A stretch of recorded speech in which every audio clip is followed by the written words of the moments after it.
ओम शांति। आज की 24/4 की साकार वाणी है। बाबा ने कहा, मीठे बच्चे, सर्वोत्तम युग यह संगम है। इसमें ही तुम आत्माएं परमात्मा बाप से मिलती हो।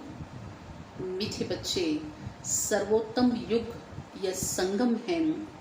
इसमें ही तुम आत्माएं परमात्मा बाप से मिलती हो। यही है सच्चा सच्चा कुंभ। आज का प्रश्न है, कौन सा पाठ बाप ही पढ़ाते हैं, कोई मनुष्य नहीं पढ़ा सकते। बहुत अच्छा प्रश्न है। कौन सा पाठ बाप ही पढ़ाते हैं, कोई मनुष्य नहीं पढ़ा सकते। हम सभी को जीवन के अंदर बहुत सारे मनुष्य रूप के टीचर, मनुष्य रूप के गुरु, मनुष्य रूप में कई माता पिता मित्र संबंधी जीवन के कई पाठ पढ़ाते हैं, लेकिन जो बाबा पढ़ाते हैं ऐसा तो कोई मनुष्य पढ़ा नहीं सकते। इसका उत्तर क्या है? देही अभिमानी बनने का पाठ। ऐसा तो कौन सा पाठ है जो सिर्फ बाबा ही पढ़ाते हैं? देही अभिमानी बनने का पाठ एक बाप ही पढ़ाते हैं। यह पाठ कोई देहधारी नहीं पढ़ा सकता। पहले पहले तुमको आत्मा का ज्ञान मिलता है। हम सभी बाबा के बने तो पहले हम सभी ने यही लेसन किया। कोर्स के अंदर प्रथम हमें ये सिखाया जाता है कि मैं आत्मा हूँ।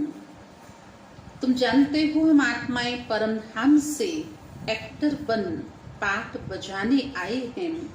अभी यह नाटक पूरा होता है। यह ड्रामा बना बनाया है।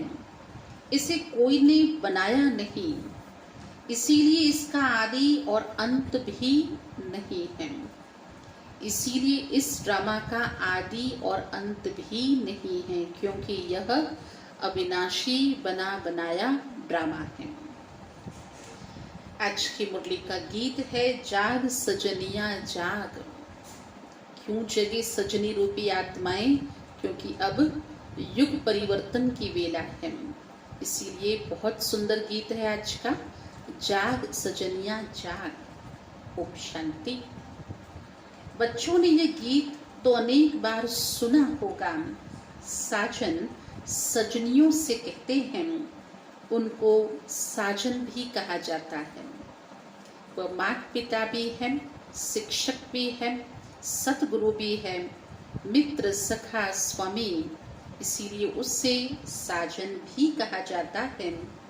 जब शरीर में आते हैं, नहीं तो वह बाप है, तुम बच्चे हो।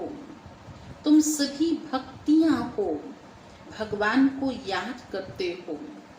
ये भिन्न भिन्न स्वरूप, भिन्न भिन्न संबंध क्रिएट करता है। ब्राइड ग्रूम को याद करती हैं। सभी का माशूक है ब्राइड ग्रूम। सभी आत्मा रूपी सजनियों का साजन है एक परमात्मा, और वह बैठ बच्चों को समझाते हैं, अब जागो हे आत्माएं, अज्ञान की नींद से जागो। नया युग आता है। नया अर्थात नई दुनिया। नई दुनिया अर्थात सतयुग। पुरानी दुनिया है कलयुग।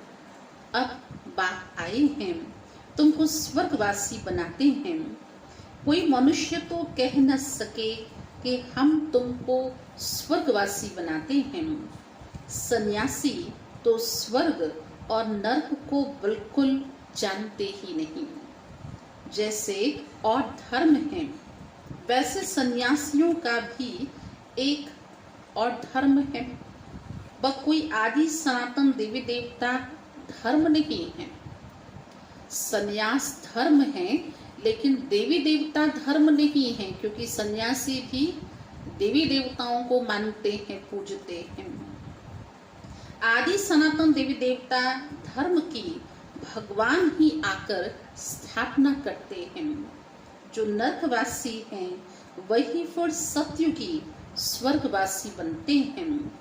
अभी तुम नरकवासी नहीं हो मीठे बच्चे, अभी तुम नरकवासी नहीं हो, अभी तुम संगम युग पर हो।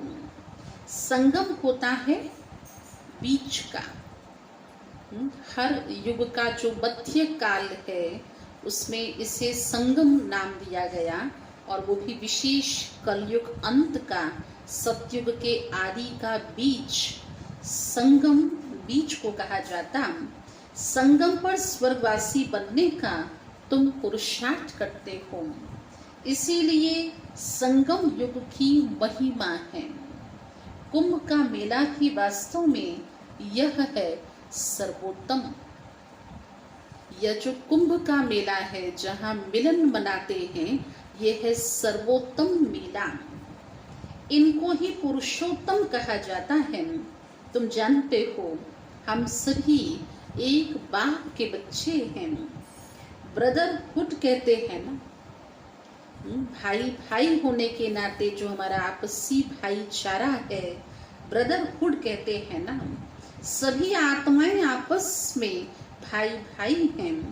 कहते हैं हिंदू चीनी भाई भाई, सभी धर्म के हिसाब से तो भाई भाई हैं। यह ज्ञान तुमको अभी मिला है। वास्तव में आत्मा के नाते हम सब आत्माएं भाई भाई हैं। यह ज्ञान तुमको अभी मिला है। बाप समझाते हैं तुम मुझ बाप की संतान हो। अभी तुम सन्मुख में सुनते हो, वह तो सिर्फ कहने मात्र कह देते हैं कि सभी आत्माओं का बाप एक ही है। उस एक को ही याद करना है। मेल व फीमेल दोनों में आत्मा है। इस हिसाब से भाई भाई हैं, फिर भाई बहन, फिर उसके बाद स्त्री पुरुष हो जाते हैं। तो बाप आकर बच्चों को समझाते हैं। आत्मा के रूप का संबंध, फिर मेल फीमेल के रूप में संबंध बाप आकर समझाते हैं। गाया भी जाता है आत्माएं परमात्मा अलग रहे बहुकाल। और सुंदर मेला तब लगा जब सतगुरु मिला दलाल। ऐसा नहीं कहा जाता है कि नदियां और सागर अलग रहे बहुकाल। बड़ी बड़ी नदियां तो सागर से मिली रहती हैं। यह भी बच्चे जानते हैं, नदी सागर की बच्ची है। सागर से पानी निकलता है, बादलों द्वारा फिर बरसात पड़ती है पहाड़ों पर, फिर नदियां बन जाती हैं। तो सभी नदी हो जाती हैं सागर के बच्चे और बच्चियां। नदी हो गई सागर बाप रचयिता, और वो नदी हो गई बच्चे बच्चियां। बहुतों को यह भी पता नहीं है कि पानी कहाँ से निकलता है, यह भी सिखलाया जाता है। तो अब बच्चे जानते हैं यह है बाप, यह है बाप, यह भी है सागर, यह है ज्ञान का सागर। ये ज्ञान का सागर जब बरसता है तो हम सब नदियां बन करके बहने लगती हैं। तो हम भी हो गए बाप के बच्चे और बच्चियां। ज्ञान सागर बाप एक ही है। यह भी समझाया जाता है तुम सभी आत्माएं हो, बाप एक है। आत्मा भी निराकार है। फिर जब साकार में आते हो तो पुनर्जन्म लेते हो। बाप भी जब साकार में आए तब आकर के मिले। भगवान को भी मिलना है तो निराकार कैसे मिले, साकार का रूप धर करके मिले। बाप का मिलना एक बार होता है। इस समय आकर सभी से मिलते हैं। संगम के इस मेले में बाप आत्माओं से मिलते हैं। ये भी जानते जाएंगे कि भगवान है। गीता में कृष्ण का नाम डाल दिया है। परंतु कृष्ण तो यहाँ आ न सके। वह कैसे गाली खाएंगे? कृष्ण प्रथम राजकुमार, सर्वगुण संपन्न, 16 कला संपूर्ण, भला वह कैसे गाली खाएंगे? यह तुम बच्चे जानते हो। कृष्ण की आत्मा इस समय है। पहले पहले तुमको ज्ञान मिलता है आत्मा का। तुम आत्मा हो, अपने को शरीर समझ इतना समय चले हो। अब बाप आकर के देही अभिमानी बनाते हैं। ये पाठ सिवाय बाप के और कोई पढ़ा न सके। साधु संत आदि कभी तुमको देही अभिमानी नहीं बनाते हैं। तुम बच्चे हो, तुमको बेहद के बाप से वर्षा मिलता है। तुम्हारी बुद्धि में है कि हम परम धाम में रहने वाले हैं। फिर यहाँ हम पाठ बजाने आए हैं। अभी यह नाटक पूरा होता है। ये ड्रामा कोई ने बनाया नहीं है, यह ड्रामा तो बना बनाया है। इसलिए कहते बनी बनाई बन रही, क्योंकि ये रेडीमेड है, बना बनाया ड्रामा है। तुमसे पूछते हैं ये ड्रामा कब से शुरू हुआ? कोई ऐसे भी प्रश्न करेंगे कि भाई इस सृष्टि चक्र के अंदर इसकी शुरुआत कब होती है, तो तुम बोलो यह तो अनादि ड्रामा है। इसका आदि अंत नहीं होता। हाँ, पुराना सो नया, नया सो पुराना होता है। ये पाठ तुम बच्चों को पक्का है। तुम जानते हो नई दुनिया कब बनती है, फिर पुरानी कब होती है। यह भी कोई कोई की बुद्धि में पूरी रीति है। नई दुनिया का बनना, स्थापना का समय वर्तमान संगम युग, और फिर ये पुरानी होती, नई होती फिर पुरानी होती। ये रिपीटेशन का जो राज है ये भी कोई कोई की बुद्धि में है। तुम जानते हो अभी नाटक पूरा होता है, फिर रिपीट होगा। बरोबर हमारा 84 जन्मों का पाठ पूरा हुआ। अब बाप हमको ले जाने के लिए आए हैं। हर पिता बच्चे को कहता है चलो अभी घर, बहुत हो गया, बहुत खेल लिया। तो हम सभी को भी बाबा लेने के लिए आए हैं। इसीलिए बाप को गाइड भी कहा जाता है। इसीलिए भक्ति में भी भगवान को कहते, भगवान आप ही भूले हुए को रास्ता दिखाते हो। तो भगवान को गाइड भी कहा जाता है। तुम सभी पंडे हो, पंडे लोग यात्रियों को ले जाते हैं ना, वो भक्ति की हद की यात्रा करवाते हैं, उन्हें पंडा कहा जाता है। वो है जिस्मानी पंडे और तुम हो रूहानी पंडे। इसीलिए तुम्हारा नाम पांडव गवर्नमेंट भी है, परंतु गुप्त। तुम्हारा नाम पांडव गवर्नमेंट भी है, परंतु गुप्त। पांडव, कौरव, यादव क्या करत है, इस समय की बात है ना। कौन कौन क्या कर रहे हैं, क्योंकि हर व्यक्ति अपना पाठ बजा रहा है। हम हर समुदाय, हर धर्म, हर व्यक्ति कुछ न कुछ कर रहा है। इस समय की बात है ना, जबकि महाभारत लड़ाई का समय भी है। अनेक धर्म हैं, दुनिया भी तमोप्रधान है। वैरायटी धर्मों का झाड़ सारा पुराना हो गया है। तुम जानते हो इस झाड़ का पहला पहला फाउंडेशन है आदि सनातन देवी देवता धर्म। सतयुग में थोड़े होते हैं, फिर वृद्धि को पाते हैं। कोई भी चीज पहले कम थोड़ी होती है, फिर धीरे धीरे बढ़ती जाती है, फिर बढ़ते बढ़ते फिर कम होती है। जैसे वायरस बढ़ गया फिर कम हो जाएगा, है ना। ऐसी शुभ भावना रखते ना सभी में। ये किसी को पता नहीं है। तुम्हारे में भी नंबर बार है। स्टूडेंट में कोई अच्छा समझदार होते हैं, अच्छी धारणा करते हैं और कराने का शौक होता है। कोई तो अच्छी रीति धारण करते हैं, कोई मीडियम भी करते हैं, कोई थर्ड तो कोई फोर्थ। प्रदर्शनी में तो रिफाइन रीति समझाने वाले चाहिए, क्योंकि प्रदर्शनी में भी बहुत वैरायटी आत्माएं आती हैं। अलग अलग प्रकार के लोग अलग अलग प्रकार की सोच रखते हुए आते हैं, इसलिए समझाने वाले भी रिफाइंड बुद्धि चाहिए। पहले बताओ कि दो बाप हैं, एक बेहद का पारलौकिक बाप, दूसरा है हद का लौकिक बाप। भारत को बेहद का वर्षा मिला था, भारत स्वर्ग था जो फिर नर्क बना है। इनको आसुरी राज्य भी कहा जाता है।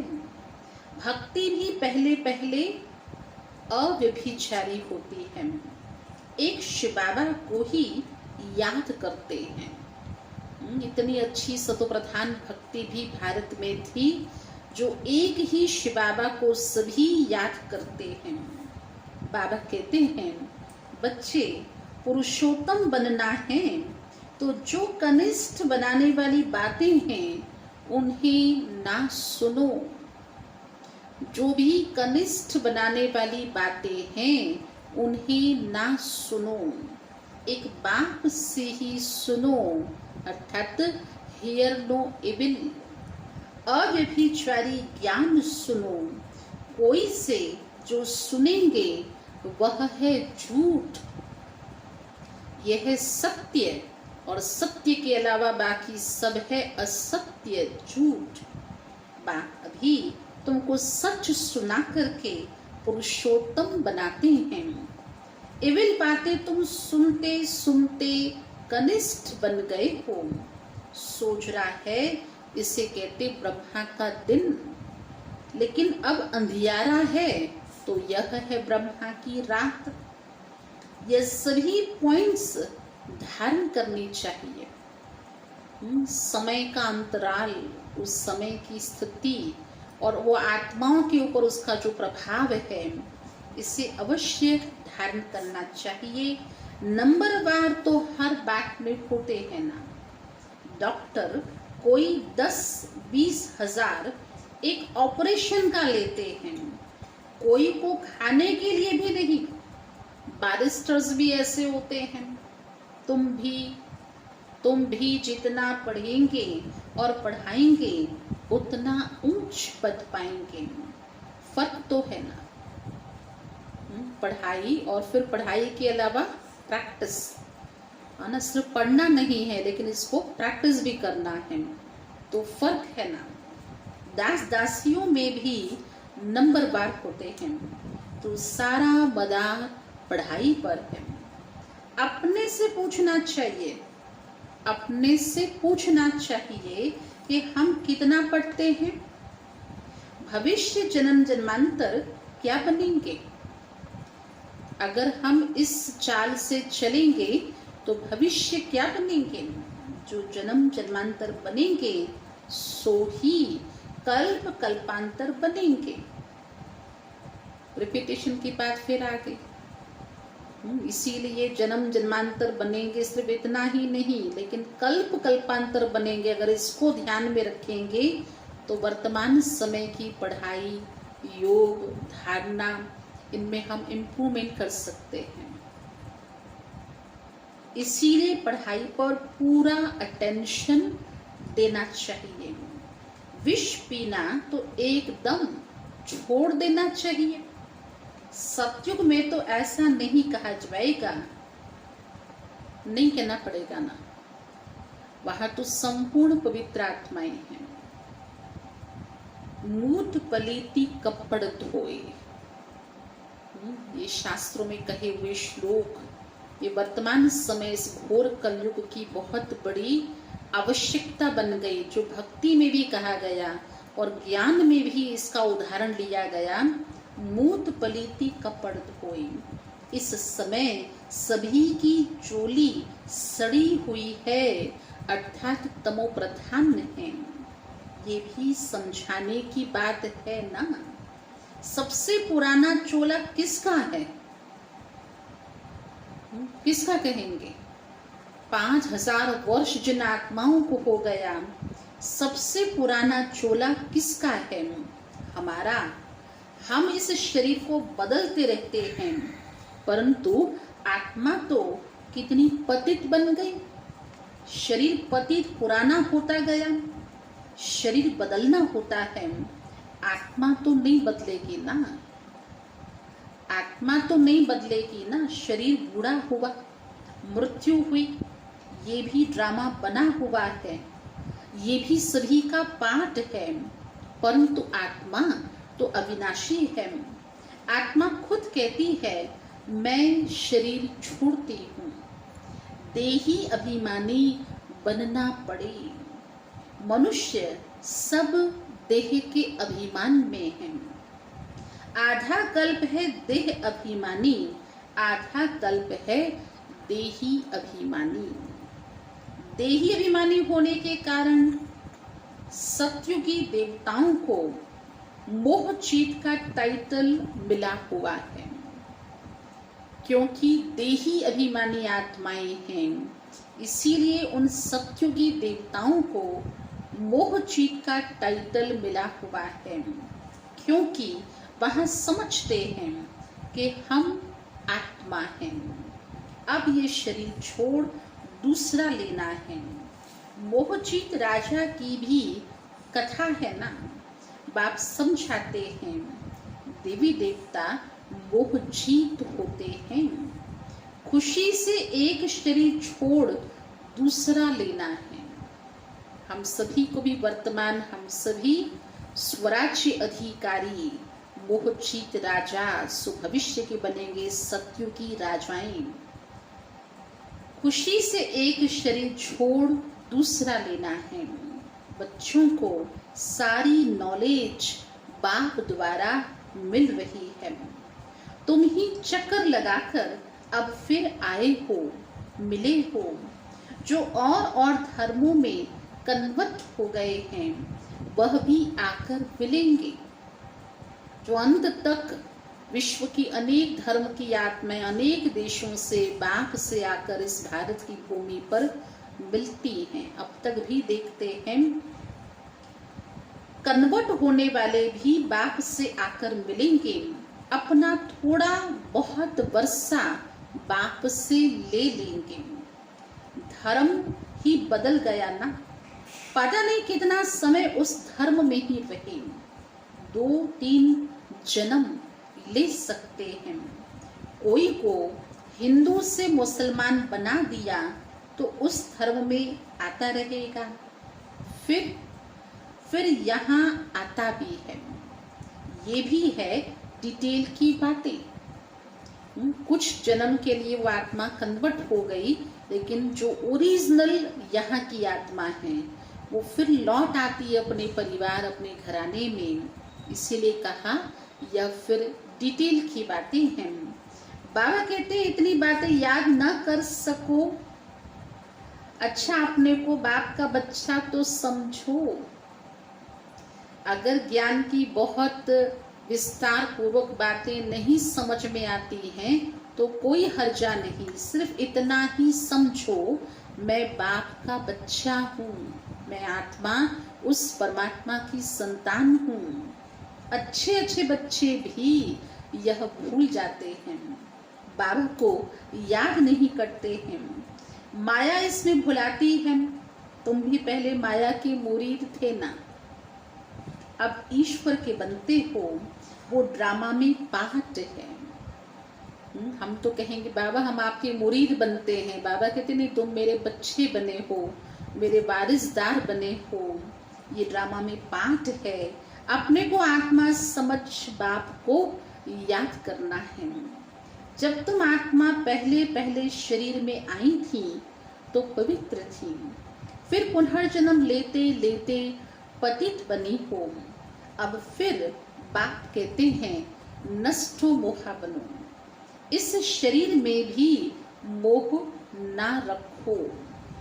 मोहचित राजा की कथा ये हमारी यादगार है, इसीलिए नष्टो मोहा बनो, इस शरीर में भी मोह ना रखो।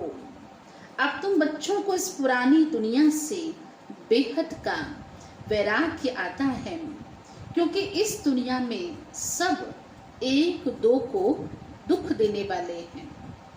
सो तो है, प्रैक्टिकल है, हर व्यक्ति की अपनी आंख बीती है, समझ सकते हैं क्यों इस दुनिया से वैराग्य आता है, आना चाहिए, क्योंकि सब एक दो को दुख देने वाले हैं। इसीलिए इस पुरानी दुनिया को भूल जाओ। हम अशरीरी आए थे, फिर अब अशरीरी होकर वापस जाना है। ना तो शरीर को घर से लेके आए थे और ना इसको ले जाना है, ये तो यहाँ की प्रकृति की अमानत है और फिर प्रकृति को लौटा कर जाना है। अब यह दुनिया ही खत्म होनी है। तमो प्रधान से सतो प्रधान बनने के लिए बाप कहते हैं मामेकम याद करो। कल की मुरली में भी बाबा ने विशेष इस बात पर जोर दिया, बच्चे मामेकम याद करो। कृष्ण तो कह न सके कि मामेकम याद करो। कृष्ण तो सतयुग में होता है, बाप ही कहते हैं मुझे तुम पतित पावन भी कहते हो, तो अब मुझे याद करो। मैं यह युक्ति बताता हूँ, पावन बनने की ये युक्ति बताता हूँ, कल्प कल्प की युक्ति बताता हूँ। जब पुरानी दुनिया होती है तो भगवान को भी आना पड़ता है। मनुष्यों ने ड्रामा की आयु लंबी चौड़ी कर दी है, तो मनुष्य बिल्कुल ही भूले हुए हैं। जो सृष्टि चक्र की आयु भी आगे पीछे कर दी, मनुष्य कितना भूले हुए हैं। अब तुम बच्चे जानते हो, यह है वर्तमान समय, यह है संगम युग, यह पुरुषोत्तम बनने का ही युग है। एकमात्र पूरे ही कल्प के अंदर सभी युगों में सर्वश्रेष्ठ महान युग, परिवर्तन का काल, भगवान के आने का और गुप्त रीति से बच्चों को परिवर्तन की युक्तियां सिखलाने का ये एकमात्र युग, वो है पुरुषोत्तम बनने का संगम युग। मनुष्य तो बिल्कुल ही घोर अंधियारे में पड़े हैं। इस समय सभी तमोप्रधान हैं। अभी तुम तमोप्रधान से सतोप्रधान बनते हो। तुमने ही सबसे जास्ती भक्ति की है। इसलिए आज बाबा ने पहले पेज में ये भी एक संबंध कहा, बच्चे तुम भक्तियां हो, मैं भगवान हूँ, क्योंकि तुमने सबसे जास्ती भक्ति की है। अब भक्ति मार्ग खत्म होता है। भक्ति है मृत्यु लोक में, फिर आएगा अमर लोक। चक्र कहते हैं, तो चक्र का अर्थ ही होता है जो घूमता है, जो फिरता है, जो बदलता है। अगर इस समय चक्र का ये हिस्सा मृत्यु लोक दर्शा रहा है, तो अवश्य इसके बाद का जो हिस्सा होगा वह होगा अमर लोक। तुम इस समय ज्ञान लेते हो, फिर भक्ति का नाम निशान नहीं रहेगा। हे भगवान, हे राम, ये सब कहना चाहिए, मुख से निकलना चाहिए।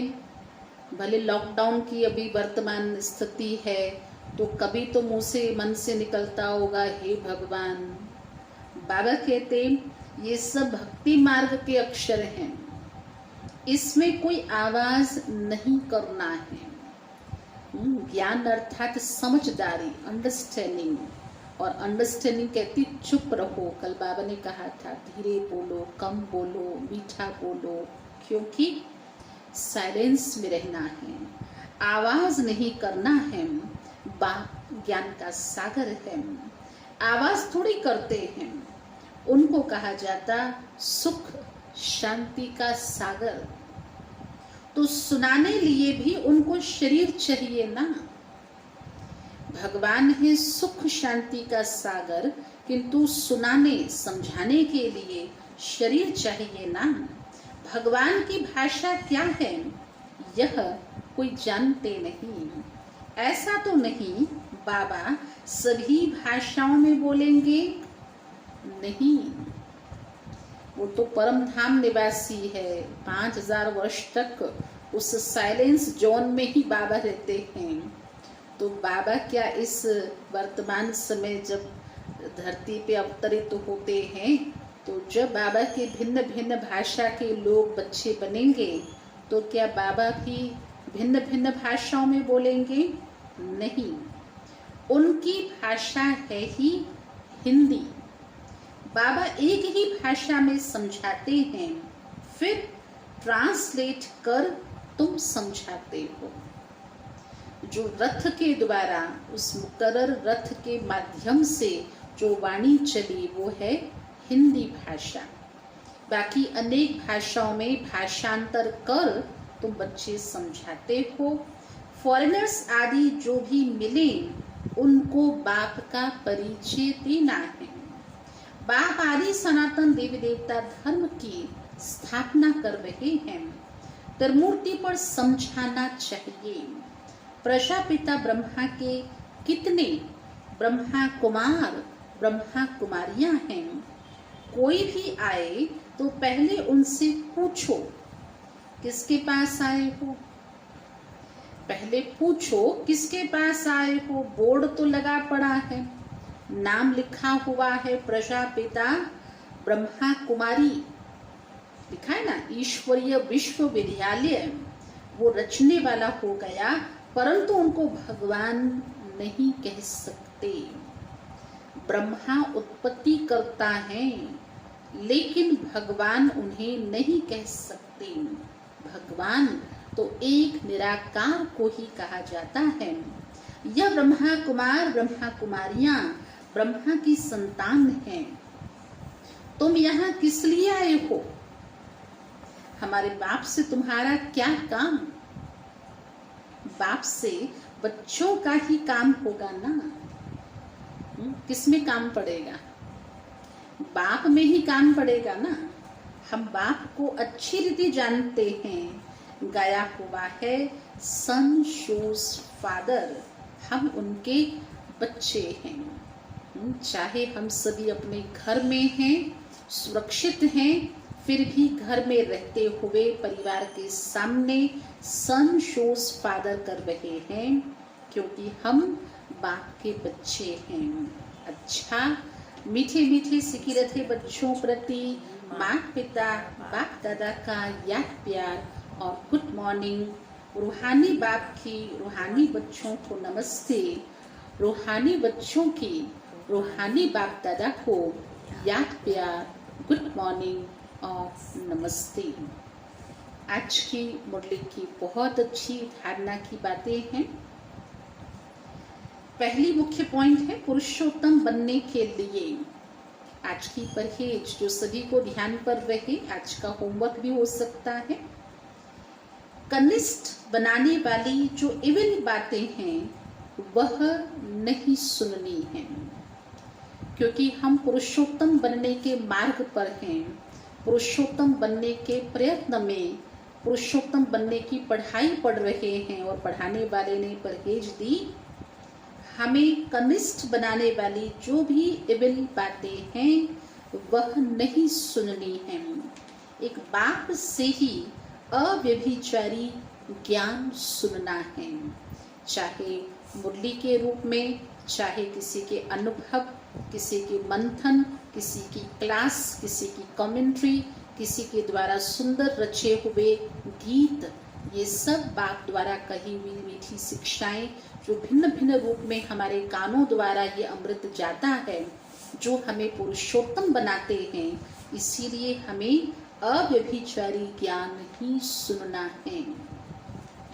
सेकंड पॉइंट है आज की मुरली की, नष्टमोहा बनने के लिए। क्योंकि आज बाबा ने प्रश्न ही पूछा, कौन सा पाठ जो सिर्फ बाबा ही पढ़ाते हैं, कोई मनुष्य नहीं पढ़ा सकते, वो है देही अभिमानी बनने का। और देही अभिमानी बनने के लिए विशेष आज की धारणा, नष्टो मोहा बनने के लिए देही अभिमानी बनने का पूरा पूरा पुरुषार्थ करना है। बुद्धि में रहे यह पुरानी दुनिया, यह दुख देने वाली दुनिया है, ताकि इससे वैराग्य आए। नफरत नहीं, नफरत अलग होता है, वैराग आना चाहिए। नफरत तो बहुत अल्पकालीन होता है, जो कभी फिर वापस ब्रेन में परिवर्तन हो जाता है या कॉम्प्रोमाइज हो जाता है उन दुख देने वाले संबंधों से, पदार्थों से। किंतु वैराग्य सदा काल का होता है। इसलिए बाबा ने बहुत अच्छा कहा, ये पुरानी दुख देने वाली दुनिया है, अब इसे भूलना है, इससे बेहद का वैराग्य हो। और अगर इससे वैराग्य हो, नष्टो मोहा बनना हो, तो फिर हमें सुख देने वाले बाप को और जो भी सुखदायक बातें हैं उनका आज के दिन स्मरण करना चाहिए, मंथन करना चाहिए। कुछ 10 पॉइंट के रूप में भी अगर ऐसा कुछ हम लिख सकते हैं तो अवश्य ही आज के दिन में हमारी जो मानसिक स्थिति है वो सुखदायक होगी और हम हमारे मन, वचन, कर्म से अनेक आत्माओं को सुख देंगे और जो बहुत दूर डिस्टेंस पे हैं उन्हें सुख के प्रकंपन दे सकेंगे। आज की मुरली का वरदान है, फॉलो फादर के पाठ द्वारा मुश्किल को सहज बनाने वाले तीव्र पुरुषार्थी भव। अगर कोई को लॉकडाउन का ये पीरियड मुश्किल लगता हो तो आज के वरदान को बहुत अच्छे से अपने जीवन में धारण करेंगे। फॉलो फादर के पाठ द्वारा मुश्किल को सहज बनाने वाले तीव्र पुरुषार्थी भव। मुश्किल को सहज बनाने व लास्ट पुरुषार्थ में सफलता प्राप्त करने के लिए पहला पाठ है फॉलो फादर। ये पहला पाठ ही लास्ट स्टेज को समीप लाने वाला है, क्योंकि आखिर हम सभी का लक्ष्य एक ही है, बाप समान बनने का। इसके लिए फॉलो फादर, ताकि जो हमारी लास्ट स्टेज को समीप ला सके, इस पाठ से अभूल, एक रस और तीव्र पुरुषार्थी बन जाएंगे। क्योंकि किसी भी बात में मुश्किल तब लगता है जब फॉलो करने के बजाय अपनी बुद्धि चलाते हैं। अगर हमें केवल कदम पे कदम रखना है, नकल करनी है, जो बाबा ने किया वैसा ही करना है, तो फिर मुश्किल नहीं है, बहुत सहज है। अभूल भी बन जाएंगे, एक रस भी बन जाएंगे और इस पुरुषार्थी जीवन में हम तीव्र पुरुषार्थी बन जाएंगे। इससे अपने ही संकल्प के जाल में फंस जाते हैं। जब हम फॉलो करने के बजाय अपनी बुद्धि का उपयोग करने लग पड़ते हैं तो हम अपने ही संकल्पों के जाल में फंस जाते हैं। फिर समय भी लगता है और शक्ति भी लगती है। अगर फॉलो करते जाओ तो समय और शक्ति दोनों बच जाएंगी। बचत का खाता भी बढ़ाना है, क्योंकि ये हमें बहुत अंत में काम आने वाला है। इसीलिए समय और शक्ति दोनों बच जाएंगी और जमा होती रहेंगी। तो फॉलो फादर करने से मुश्किल भी सहज अनुभव होने लगेगी। आज का स्लोगन है, सच्चाई सफाई को धारण करने के लिए, सच्चाई सफाई को धारण करने के लिए अपने स्वभाव को सरल बनाओ। अपने स्वभाव को सरल बनाओ, क्योंकि सरलता सच्चाई और सफाई को बहुत आगे बढ़ाती है। तो आज विशेष बाबा की बहुत मीठी मुरली, पुरुषोत्तम संगम युग ड्रामा, सतयुगी स्थिति, बाप से संबंध, सजनियों को जगाने वाले और फिर साजन के रूप में बाप ने हम बच्चों के साथ कुछ द्वापर युग भक्ति मार्ग की बातें बताई। कन्वर्ट होने वाले फिर वापस अपने परिवार, अपने घर में आ गए। बहुत सुंदर बाबा की मीठी मुरली आज हम अपने मन बुद्धि से रिवाइज करते रहेंगे। ज्ञान सागर का मंथन करेंगे, क्योंकि सागर के हम बच्चे, हम निकले हैं नदियाँ, ज्ञान गंगाएं बन कर के सभी को पावन बनाने के लिए। अच्छा, ओम शांति।